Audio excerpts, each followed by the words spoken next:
नमस्कार बच्चों, स्वागत है आप सभी का नर्सिंग बुलेट पर। और रेलवे नर्सिंग कॉम्पिटिटिव एग्जाम की घंटी बज चुकी है। 12 मार्च को 3 शिफ्ट के अंदर आपका ये एग्जाम होने वाला है। तो इस वीडियो में आप जानेंगे, समझेंगे कि आपको क्या क्या इंस्ट्रक्शन फॉलो करना चाहिए, क्या आपकी एग्जाम के अंदर क्वेश्चन अटेम्प्ट करने की स्ट्रेटजी होनी चाहिए, और एक सेफ स्कोर क्या रहेगा जो कि आपको आपके सिलेक्शन के पार लेकर के जाएगा, आपकी सीट को यहां कंफर्म करके आएगा। तो यहां पर यही चर्चा इस वीडियो में करेंगे। तो वीडियो को तुरंत लाइक कर दीजिएगा, अपने मित्रों के साथ में, अपने फ्रेंड्स के साथ में से शेयर कर दीजिएगा, और साथ में ही अगर आपने चैनल को सब्सक्राइब नहीं किया है तो नर्सिंग बुलेट को सब्सक्राइब अवश्य कर लीजिएगा ताकि ये सारी अपडेट्स आप तक पहुंच सके। तो क्या क्या इंस्ट्रक्शन पहले आपको फॉलो करने चाहिए एग्जाम में जाने से पहले, तो आप यहां पर एक नंबर पर देखें कि एग्जाम से पहले क्या क्या तैयार रखें, क्या क्या आपको एग्जाम हॉल के अंदर लेकर के जाना है। तो देखो, आपका जो एडमिट कार्ड है ये आपको लेकर के जाना है, जो कि साफ और क्लियर होना चाहिए। इसकी भी बच्चों 2 कॉपी लेकर के चले जाना, है ना। कलर प्रिंट आउट निकाल सको तो बहुत अच्छा, अदरवाइज जो फोटो कॉपी आपने निकाली है ब्लैक एंड व्हाइट, उसकी भी 2 कॉपी एटलीस्ट आपको लेकर के जानी है। वैलिड फोटो आईडी प्रूफ, आपके पास वैलिड फोटो आईडी प्रूफ होना चाहिए। मेन तो आप आपका आधार कार्ड ही लेके जाना, सबसे बेस्ट तो यही रहेगा। एक नंबर पर तो यही है कि आप आपका जो आधार कार्ड है उसको लेकर के जाएं, और वो भी ओरिजिनल लेकर के जाएं। ऐसे नहीं फोटोकॉपी लेकर के उठ के मुंह चले जाएं। ओरिजिनल आधार कार्ड आपको वहां लेकर के जाना है।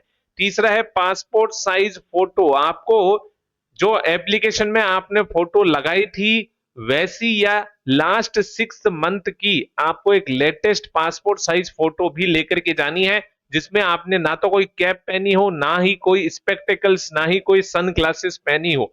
ऐसी आपको एक फोटो भी साथ में लेकर के जानी है। तो ये तो हो गई एग्जाम से पहले आपको क्या क्या तैयार रखना है। आपको पेन बिल्कुल भी लेकर के नहीं जाना है, और साथ में ही एग्जाम सेंटर पर कब पहुंचना है इसकी अगर यहां पर बात करें तो देखो, एग्जाम से पहले कम से कम 1 से 1.5 घंटे पहले आपने अवश्य पहुंचना है, क्योंकि वहां पर डॉक्यूमेंट वेरिफिकेशन, बायोमेट्रिक वेरिफिकेशन और फ्रिस्किंग और चेकिंग के अंदर समय लगता है। तो समय से पहले आपको एग्जाम सेंटर पर अवश्य पहुंचना है। अदरवाइज जितना आप लेट पहुंचोगे हो सकता है आपको एंट्री ही ना करने दी जाए, या अगर एंट्री कर भी ली तो आपका जो एग्जाम का समय है वो खराब हो। और 3 शिफ्ट में आपका ये एग्जाम होने वाला है। 12 मार्च 2026 वो एक ऐतिहासिक दिन होने वाला है, जिस दिन रेलवे को कुछ नए नर्सिंग सुपरिटेंडेंट मिलने वाले हैं। तो यहाँ पर 3 शिफ्ट है। पहली शिफ्ट में रिपोर्टिंग समय 7:30 है, दूसरी शिफ्ट में 11:15 है, और तीसरी शिफ्ट में 3 बजे, दोपहर की 3 बजे 3 PM है। गेट बंद हो जाएगा 8:30 बजे, यहाँ पर 12:15 बजे, और यहाँ पर 4 बजे। परीक्षा शुरू होने का समय यहाँ 9 बजे है, यहाँ 12:45 है, और यहाँ शाम 4:30 बजे है। तो इस प्रकार से बच्चों अपनी अपनी शिफ्ट में आपको समय पर रिपोर्टिंग टाइम से पहले ही पहुंच जाना है। अच्छे से ब्रेकफास्ट, लंच, स्नैक्स लेते हुए, खुद को एनर्जेटिक रखते हुए आपको आपके एग्जाम सेंटर पर टाइमली पहुंच जाना है। वेरी वेरी इंपॉर्टेंट है। कई बार, हर बार ये देखा जाता है कि बच्चे टाइम पर नहीं पहुंच पाते हैं, फिर बाद में वहां पर रोने लगते हैं, गिड़गिड़ाने लगते हैं। इससे अच्छा है बच्चों कि आप वहां अपने एग्जाम सेंटर पर टाइम पर पहुंच जाएं। आगे देखो क्या क्या चीजें लेकर के जाना मना है। तो देखो, इन चीजों को बिल्कुल आप लेकर के ना जाएं। मोबाइल फोन को, स्मार्ट वॉच, डिजिटल वॉच को, ब्लूटूथ ईयरफोन को, कैलकुलेटर को, स्टडी मटेरियल को, किसी प्रकार के पेपर को, इलेक्ट्रॉनिक गैजेट को, अगर ये मिलते हैं तो आपकी एंट्री को कैंसिल भी किया जा सकता है, आपने डिस्क्वालीफाई करके डी बार भी किया जा सकता है। तो ऐसा काम बिल्कुल भी वहां नहीं करना है। सभ्य तरीके से अपने एग्जाम सेंटर के अंदर आपको बैठना है, और पूरे एग्जाम के अंदर इन्विजिलेटर के द्वारा दिए गए हर इंस्ट्रक्शन को फॉलो करना है। अदरवाइज बाद में आपकी दिक्कतें बढ़ सकती है। ड्रेस कोड क्या रहने वाला है, तो आप देखिएगा आरआरबी एग्जाम्स में अक्सर यही रूल्स होते हैं कि आप सिंपल और सोबर कपड़े पहन करके जाएं। स्लीपर्स और सिंपल शूज आप पहने, सॉक्स वगैरह ना पहने। Heavy jewellery, belt, cap, sun glasses इत्यादि को आप अवॉइड करें। ये पहन करके आप एग्जाम सेंटर में नहीं जा सकते हो। तो सबसे बेस्ट है बच्चों, लोअर टी शर्ट पहन करके चले जाओ, पाँव में स्लीपर डाल लो, ठंड अभी नहीं पड़ रही है, आपको कोई डिस्कम्फर्ट नहीं होगा, आराम से एग्जाम सेंटर दोगे, आराम से आपका स्ट्रेस लेवल भी कम रहेगा, कोई आपको बिना वजह तंग भी नहीं करेगा, है ना। तो ये ड्रेस कोड आपको यहां पर फॉलो करना है। आगे देखो, how to attempt the question. आप एग्जाम सेंटर में क्वेश्चन कैसे अटेम्प्ट करें, ये भी बहुत इंपॉर्टेंट होता है, और यही है बच्चों यहां पर आपको आपके सिलेक्शन की ओर लेकर के जाता है। तो सबसे पहले आप इस मॉक टेस्ट से रिलेटेड वीडियो को देखिए, जो कि अब आपकी स्क्रीन पर आ रहा है। इस मॉक टेस्ट वीडियो के अंदर मैंने आपको बताया है कि किस प्रकार से ये ऑनलाइन एग्जाम आपका परफॉर्म होगा। ये आरआरबी की साइट पे उपस्थित एक मॉक टेस्ट है, और आप भी ये मॉक टेस्ट अवश्य दीजिएगा। तो पहले ये वीडियो आप अच्छे तरीके से देख लीजिए।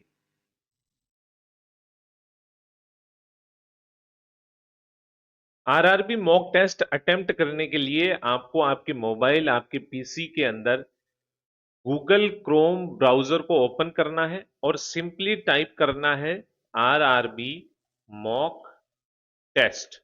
आप इसे जैसे ही टाइप करते हो, आपने सिंपली एंटर करना है। पहले ही नंबर पर आप देख सकते हो मॉक टेस्ट लिखा हुआ आ रहा है, आप इस पे क्लिक कर सकते हो। आपने इसी पर क्लिक करना है। क्लिक करने के पश्चात इस प्रकार से एक वेबसाइट आपके सामने खुल करके आ जाती है। फर्स्ट ही नंबर पर आप देख सकते हो serial number CEN number 03/2025 recruitment for paramedical categories. तो जो मॉक टेस्ट है, जो मॉक का लिंक है, वो कॉमन ही है बच्चों, चाहे 2025 की भर्ती हो, 2024 की भर्ती हो, 2026 की भर्ती हो।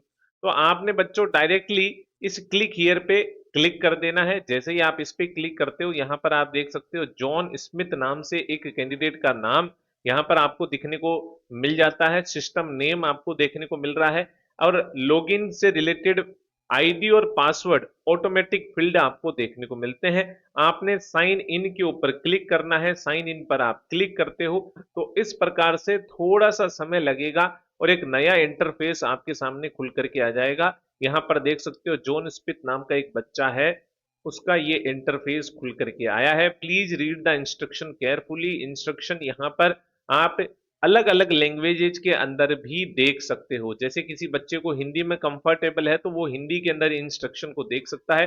जैसे कि परीक्षा की अवधि 90 मिनट है, प्रश्नों की संख्या 100 है ना।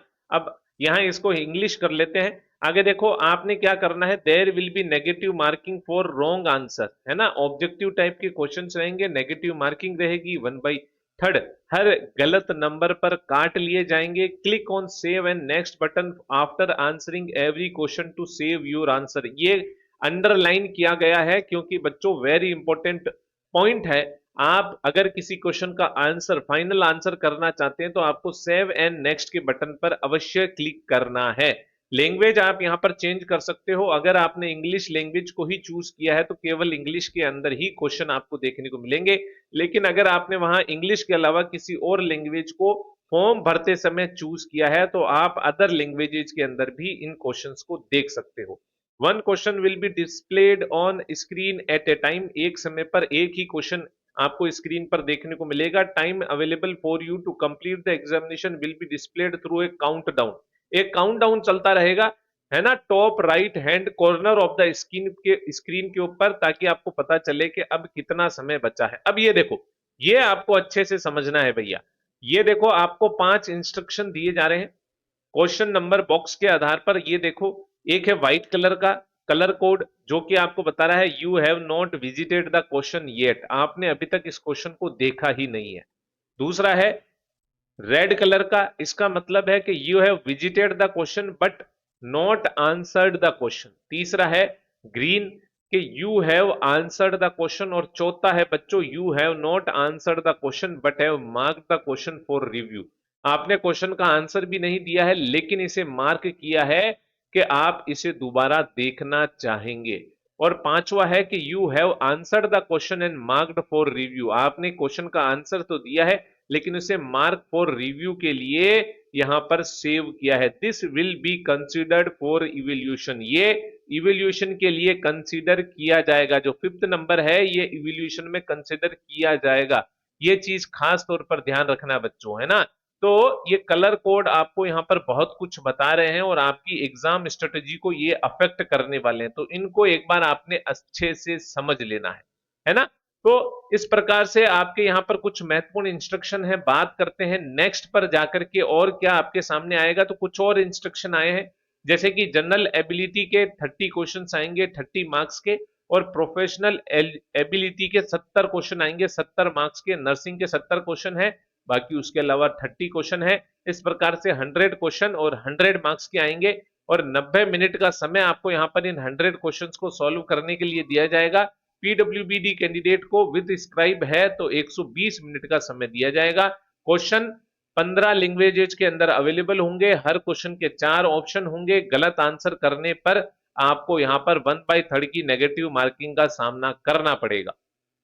ठीक है जी, तो इस प्रकार से कुछ और इंपॉर्टेंट इंस्ट्रक्शन यहां पर आपको दिए गए हैं। अब सिंपली यहां पर करते हैं डिफॉल्ट लैंग्वेज चूज आप कर सकते हो, वहां पर आप आपकी डिफॉल्ट लैंग्वेज को चूज कर सकोगे, और यहां इंग्लिश डिस्क्लेमर पर क्लिक करते हुए I am ready to begin पर आपने क्लिक करना है।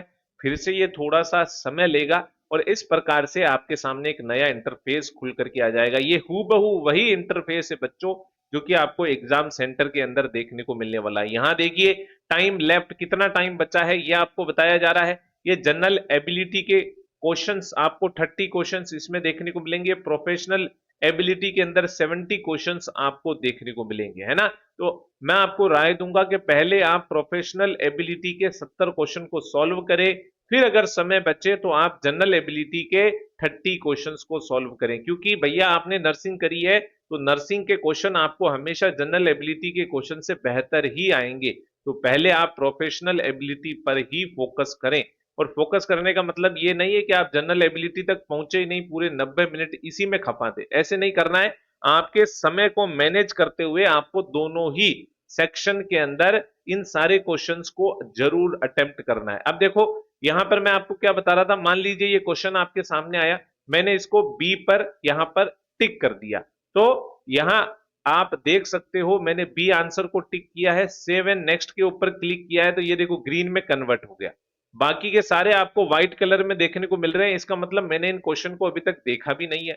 1 नंबर का मैंने आंसर कर दिया है तो ये ग्रीन हो गया, 2 नंबर का मैं आंसर नहीं कर रहा हूं, नेक्स्ट पर कर देते हैं, अगला ऑप्शन अगला क्वेश्चन यहां पर चलते हैं, सेव एंड नेक्स्ट, तो ये देखो ये रेड हो गया, दिख रहा है यहां पर 2 नंबर रेड है क्योंकि मैंने इसका आंसर नहीं दिया है।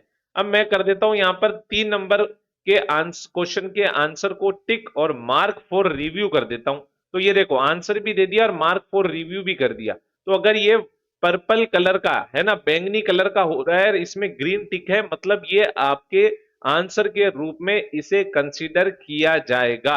और एक है बच्चों, मैंने यहां पर इस क्वेश्चन को देख लिया और केवल मार्क फॉर रिव्यू कर दिया, तो देखो मैंने आंसर नहीं किया है, यहां मैंने आंसर नहीं किया है इसका, तो ये केवल पर्पल कलर का आपको दिख रहा है। यहां मैंने आंसर भी कर दिया और मार्क फॉर रिव्यू भी कर दिया, तो ये आपको आंसर के रूप में कंसीडर किया जाना है। तो इस चीज का विशेष तौर पर ध्यान आपको देना है। तो भैया कलर दो ही रखना, मैं तो आपको सही सलाह दे रहा हूं।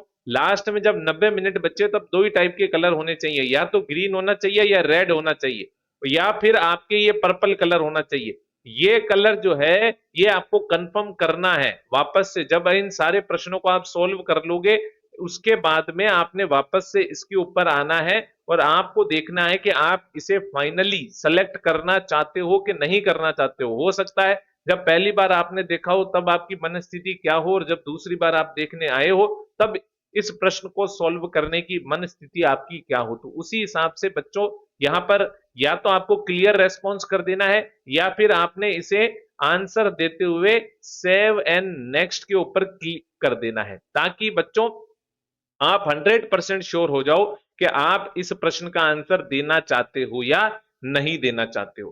तो मैंने आपको क्या बताया, या तो ग्रीन होना चाहिए या रेड होना चाहिए या फिर पर्पल होना चाहिए। ये mark for review with answer वाला जो है आपके इवैल्यूएशन में कंसीडर किया जाएगा, और पूरी संभावना है कि आपका ये प्रश्न का आंसर गलत हो, तो इसे एक बार आपने जरूर जरूर वापस से देख लेना है फाइनल सबमिशन करने से पहले।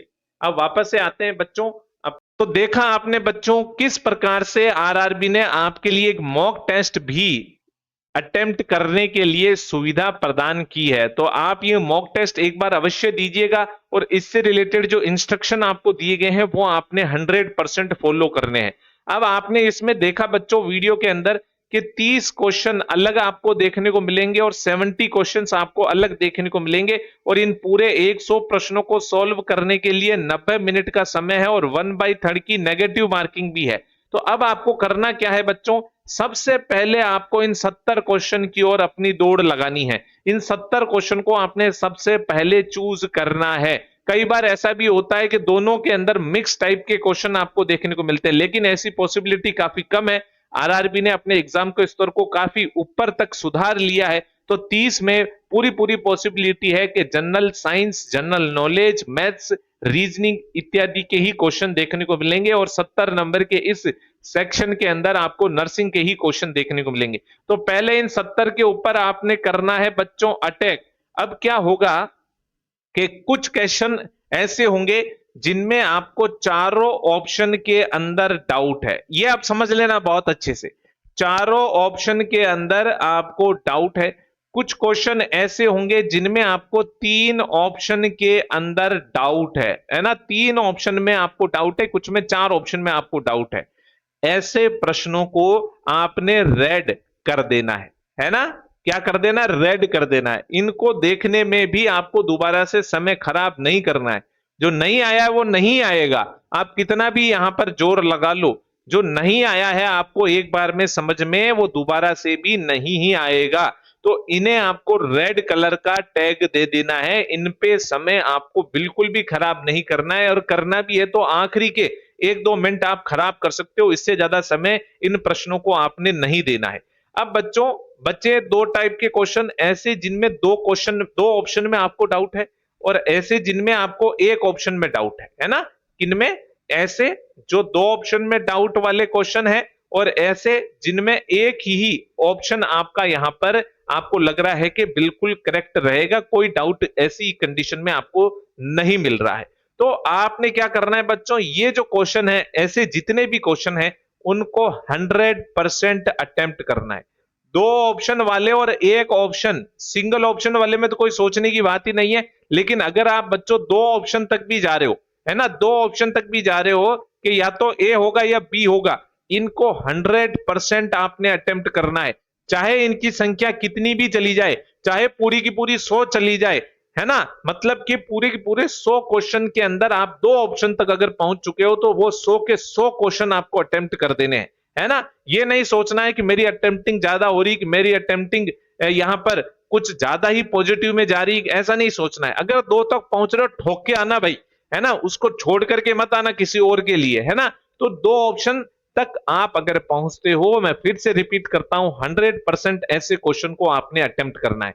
अब होगा क्या बच्चों, अगर जिनकी तैयारी अच्छी है, जिनकी तैयारी अच्छी है, तो उनमें होगा क्या, अगर इन 100 क्वेश्चंस को डिवाइड करें तो रेड कलर का जो आइकन होगा, रेड कलर का जो आइकन होगा, ऐसे क्वेश्चन बच्चों 15 से 20 या हद से हद 25 होंगे, है ना। और ऐसे बच्चे जिनकी तैयारी थोड़ी ठीक ठीक है, थोड़ी मिड एवरेज सी तैयारी है, उनके अंदर जो ये रेड आइकन वाले प्रश्न है, इनकी संख्या बच्चों होगी 25 से लेकर के 30।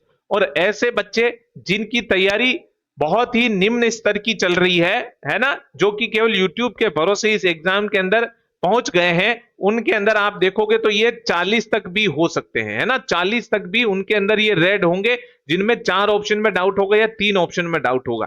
तो भैया इनका तो मामला पहले ही खराब हो चुका है। अब ये जो बच्चे हैं ये काफी अच्छे परफॉर्म कर रहे हैं, जिनके 100 में से केवल 15 से 20 ही रेड आइकन वाले क्वेश्चन हैं। ये बच्चे, अब इन बच्चों को यहां पर थोड़ा सा जो है, इन बाकी के बचे हुए क्वेश्चंस को थोड़ा सा ध्यान से अटेम्प्ट करना है बच्चों, है ना। आपको अपने आप को सिलेक्शन की ओर लेकर के जा सकते हो, थोड़ा सा और कॉन्शियसली आपने जो ये क्वेश्चन है इनको अटेम्प्ट करने की ओर प्रयास करने का, यहां पर पूरा अटेम्प्ट करने का थोड़ा सा और बच्चों पूरे कॉन्शियसनेस के साथ में यहां पर प्रयास अवश्य करना है, ताकि आप इस लेन में जा सको, है ना। ये जो ब्रिलियंट बच्चे हैं जिनके अच्छे नंबर आ रहे हैं उस लेन के अंदर जा सको। तो 5-10 प्रश्न, है ना, 5 प्रश्न और आप ऐसे यहां पर अटेम्प्ट करने की कोशिश करना इन रेड में से, जो कि ग्रीन में आप तब्दील कर सको, है ना, अगर समय बच जाए तो। अदरवाइज अगर आप 30 भी करके जो रेड में करके आते हो, बाकी सारे ग्रीन में करके आते हो, तो देखो गलत तो उनमें से भी होंगे। जैसे यहां कितने बच्चे, 80 बच्चे, यहां पर 70 बच्चे और यहां पर 60 बच्चे।